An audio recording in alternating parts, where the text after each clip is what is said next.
By the special grace of God, servant of the living God, Pastor Dan Obinebo, the General Overseer of Christian Victory Prime Ministry Worldwide. Sir, the world and Nigeria has been expecting this year 2023. Finally, here we are. What is your message to Nigerians? My message to Nigeria is to be godly, to fear God. Because the fear of God is the beginning of wisdom. People no longer fear God. We have what we call Generation X, Generation Extravagant. People no longer fear that there are consequences of what they do, but every action has its reaction. So if Nigerians will fear God, we'll have a better place. If the rulers should know that they are put there, they were put in position by God to look over the people of God, then Nigeria will be better. They will rule with fear of God. They will stop this random and reckless embezzlement. Somebody who has nothing will suddenly become a billionaire because he was leading people, was made to be a leader of the people. And the people that he is leading are impoverished. So my message to Nigeria is fear of God. Let us return to the old path, the narrow path that leads to joyful eternity. I know it is very difficult, but there is God in heaven. Jesus said, the disciples came to him, but Lord, teach us how to pray. And he said, our Father, who art in heaven, hallowed be thy name. You see, whatever you do, fear God who is in heaven. Honor his name, and it shall be well with us. My message is, let the rulers fear God, and the ruled also let the people fear God.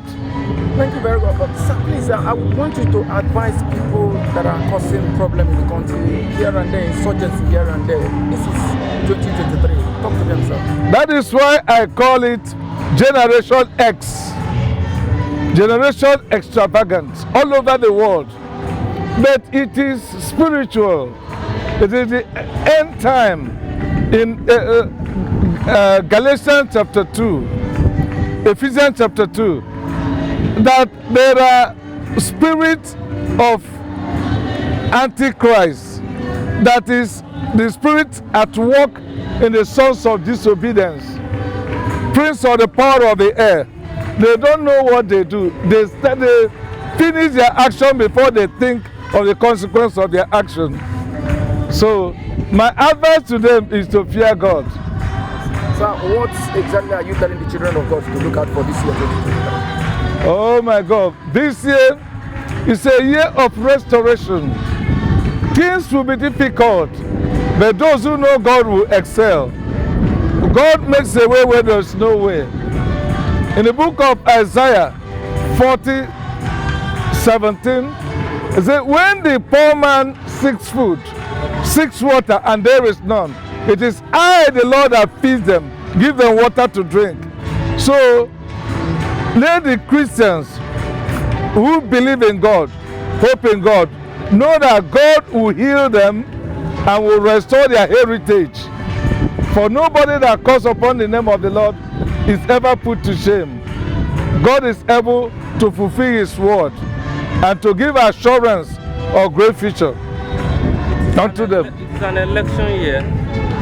What should the electorate look out for among the candidates aspiring to lead this country?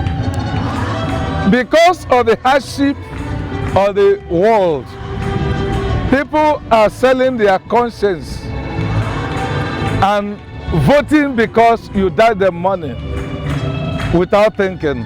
My advice to them is to know the consequences of voting a thief, an armed robber, into leadership. What will you expect from the person?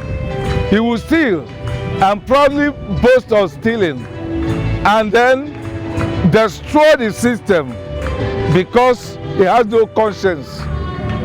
I'm advising them to look before they leap, because it will be good to us. Vote, but know you who you are voting. Then another is, our system is corrupt, capital corrupt. If it is by voting, you see Nigeria will make good choice or good leadership. But INEC, with baptism name is corruption and twisters. If INEC will not betray Nigerians, I think as this time around, the consciousness of Nigerians will make them to make a right choice. But will their choice be respected? That's the problem. If their choice will be respected, I think this time around, all these jungle actions and mago-mago of our expected leaders will not work. They will make right choices. Only INEC will be the impediment. Our prayer is God to drive out the devil, demon in INEC, and allow the choice of the people and populace to be respected, and we'll have a good Nigeria. And that is what we are hoping for, good Nigeria.